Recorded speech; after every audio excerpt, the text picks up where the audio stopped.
对天主，我总是心33天剑门，我玄空山数千年没有我玄空山了。来，我愿打头阵。我都是看在眼中。今日进入到玄冥诸下，只是那暮云躲在玄冥诸下，上次夺了韩允的北冥。冲！在。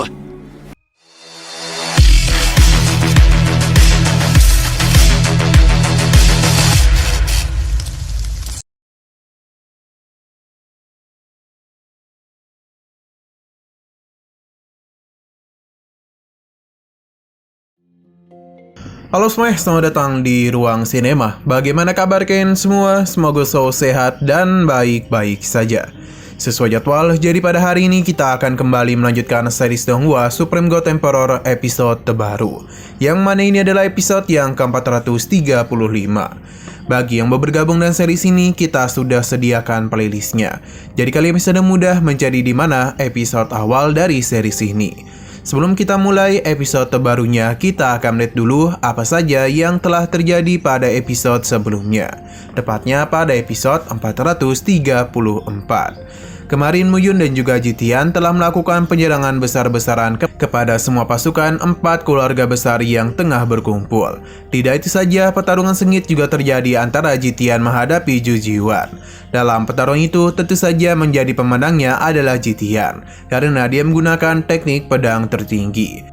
Setelah semua masalah ini selesai, Jitian pun membawa beberapa murid yang tersisa untuk pergi dari tempat ini dan mencari tempat yang baru karena semangat juang mereka tidak akan pernah padam. Di sisi lain, kepala keluarga Zhu yakni Zhu Tianzeng menjadi begitu murka setelah tahu apa yang terjadi kepada pasukannya. Ia menyalahkan semua ini kepada Muyun yang selalu saja ikut campur dalam masalahnya. Ia yakin ini adalah waktu yang tepat untuk memaksa leluhur Gunung Xuankong untuk bertindak, karena bagaimanapun para tetua Gunung Xuankong pasti sedang mewaspadai Muyun. Nah, sekarang kita akan melanjutkan episode terbarunya. Di sini kita dibawa ke Gunung Xuankong. Hanya saja kali ini kita tidak akan berada di istananya, sebab kita akan dibawa lebih dalam dari wilayah Gunung Xuankong, tepatnya di dalam sebuah gua tersembunyi. Terlihat kalau di sana ada para tetua dari Gunung Xuankong yang telah berkumpul. Tujuan mereka kemari adalah untuk melaporkan kalau operasi penyerangan terhadap Gunung Tianxian telah gagal total. Keluarga Xinzhu bahkan harus kehilangan seorang tetua yang begitu kuat. Tidak hanya keluarga Zhu saja, namun Xin, Lin, dan juga Jin, harta mereka semua sudah dijarah habis oleh aliansi darah. Bisa dikatakan kalau mereka semua telah ditipu oleh Muyun. Leluhur Gunung Xuankong mulai tertarik dengan sosok bernama Muyun itu. Kehebatan yang Muyun miliki memang benar-benar di luar pemikiran para tetua. Bahkan Muyun bisa mengendalikan guntur kekacauan milik keluarga Jin. Bisa dikatakan kekuatannya sungguh luar biasa. Bahkan Muyun bisa mengambil armor Beiming Han milik Han Yun dan juga memperbaikinya dengan begitu mudah dan menjadikannya sebagai senjata immortal. Semua pencapaian yang Muyun dapatkan telah membuktikan kalau ia telah mampu menyempurnakan senjata kelas immortal. Xuan Jinkong membenarkan apa yang Wu Shuang katakan. Bakat dan metode yang Muyun miliki sungguh luar biasa. Jadi mereka ini harus berhati-hati kepadanya.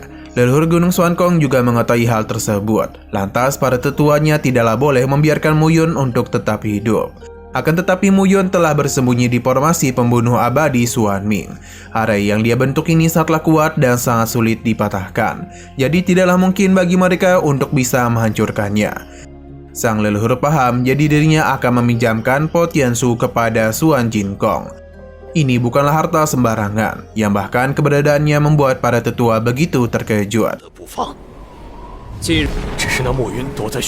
上次夺了韩允的北冥。在。Po Tianshu merupakan senjata abadi yang diberikan oleh Tuan Tertinggi, hanya bisa digunakan 7 kali saja. Jadi jika menggunakan hal ini hanya untuk menghadapi Muyun, seakan-akan semua itu sia-sia. Atau lebih tepatnya, ini terlalu berlebihan. Leluhur sama sekali tidak terlalu mempedulikan soal harta ini. Selama mereka itu bisa menghilangkan masalah yang tertuju kepada Gunung Xuankongnya. Jikapun senjata abadinya telah hancur, maka leluhur ini bisa meminta lebih banyak lagi. Namun jika status Gunung Xuankong tidak bisa terjamin, maka seharusnya para tetua sudah tahu kalau 33 gerbang pedang surgawi tidak akan pernah menghormati mereka lagi. Perkataan leluhur sudah menyadarkan para tetua kalau masalah ini telah mempertaruhkan nama Gunung Xuankong.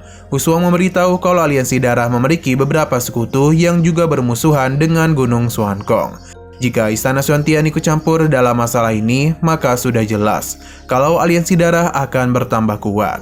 Leluhur mereka sama sekali tidak peduli dengan sekutu yang dimiliki oleh aliansi darah. Karena yang dia inginkan adalah menghancurkan aliansi darah, mereka diperbolehkan menghabisi para sekutunya. Sedangkan untuk Istana Kutian, mereka tidak perlu khawatir. Karena sudah tidak ada Tianjun si lautan kepahitan, maka mereka itu tidak ada apa-apanya. Bahkan leluhur ini ingat betul bagaimana mudahnya mereka mengalahkan Istana Kutian. Jadi secara alami, para tetuanya juga bisa mengalahkan keturunan dari Istana Kutian itu. Para tetua paham dan akan mengikuti semua perintah leluhurnya.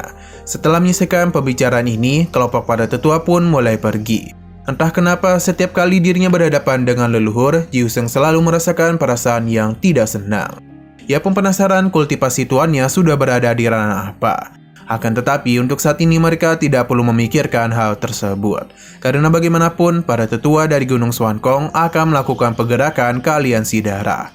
Sepertinya semua orang di 3000 dunia kecil sudah lupa tentang betapa hebatnya kekuatan yang Gunung Xuankong miliki. 悬空山还能被称为对天主，我总是心33天剑门。我悬空山数千年没有，我悬空山了。 Selain Gunung Xuankong yang telah melakukan persiapan, Muyun yang telah tiba di aliansi darah juga tidak akan tinggal diam saja. Ia telah mengumpulkan para tetua yang dimiliki oleh aliansi darahnya. Alasan Muyun memanggil mereka semua kemari tentu tidak bukan adalah untuk memberitahu sesuatu yang sangat penting. Jika dugaan Muyun benar, saat ini Gunung Xuankong akan berusaha untuk melakukan penyerangan kepada mereka. Latar belakang yang dimiliki oleh aliansi darah tidaklah begitu besar dan tidak mungkin bisa dibandingkan dengan Gunung Xuankong. Jadi kali ini mereka akan menghindari pertarungan terlebih dahulu. Muyun meminta untuk memberitahu semua orang yang berada di luar untuk bisa kembali masuk ke Pulau Lahun. Meskipun Muyun telah menghabiskan 10 tahun bersama mereka, semua itu tidaklah masalah. Namun orang-orang ini tidak akan bisa mengalahkan Gunung Xuankong. Muyun berencana untuk memasuki formasi Xuan Lun Zuxian. Jadi ia tidak akan memperbolehkan siapapun keluar dari tempatnya. Bahkan bisnis besar yang sedang dilakukan aliansi darah juga Muyun hentikan untuk sementara waktu. Penetua Zhu dan Juyohi ingin memberitahu kalau keluarga Zhu juga ikut melakukan penyerangan, maka penetua Zhu akan memimpin pasukan besar menghadapi mereka dan menghancurkan keluarga Zhu, supaya 3000 dunia kecil bisa mengetahui kalau dirinya bukanlah bagian dari keluarga Zhu lagi. Muyun paham dan semangatnya itu, apalagi dalam 5 tahun terakhir penetua Zhu telah berkontribusi besar dalam perkembangan aliansi darah. Jadi Muyun begitu menghormati keputusannya. Akan tetapi mereka saat ini akan menghadapi Gunung Xuankong secara langsung. Jadi sementara mereka harus bertahan dalam formasi Xuan Bin Juxian-nya. Muyun berjanji setelah masalah ini selesai, maka ia akan menyerahkan permasalahan keluarga Zhu kepada mereka berdua. 来，我愿打头阵。我都是看在眼中。今日进入到玄冥诸多谢盟主。 Setelah memberitahu apa yang ingin dirinya katakan, Muyun pun kembali ke dalam kediamannya. Yang sepertinya dia itu benar-benar kelelahan. Xin Mangyu yang juga berada di sana memberitahu kalau Wang Xinya telah kembali ke Sekte Wanzan. Dia akan memberitahukan permasalahan aliansi darah kepada Wang Doufu. Dia yakin Sekte Wanzeng tidak akan mungkin berdiam diri saja dan akan memberikan bantuan kepada aliansi darah. Muyun juga memikirkan hal yang sama. Jikapun Gunung Xuankong ingin menyerang aliansi darahnya, maka mereka akan membutuhkan waktu yang cukup lama dalam menghancurkan formasi pertahanannya.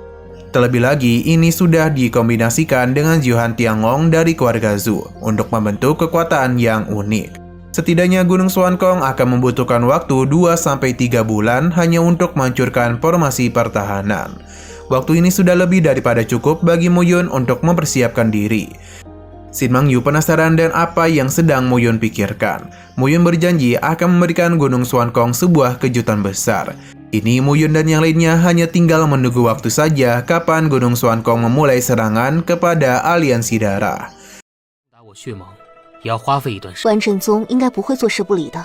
这些至少要2-3个月。哼， Nah, sayang sekali lagi seru-serunya, episodenya pun harus bersambung dulu. Oke, sekian dulu pada video kali ini. Untuk video selanjutnya akan segera hadir. Jadi bagi kalian yang mengikuti series ini, langsung saja klik subscribe dan aktifkan loncengnya. Terima kasih yang sudah menonton video sampai habis. Jika kalian suka pada video ini, klik like dan share ke teman-teman kalian tentang channel ini. Dan ditunggu aja kelanjutannya. Oke, sampai jumpa di video selanjutnya.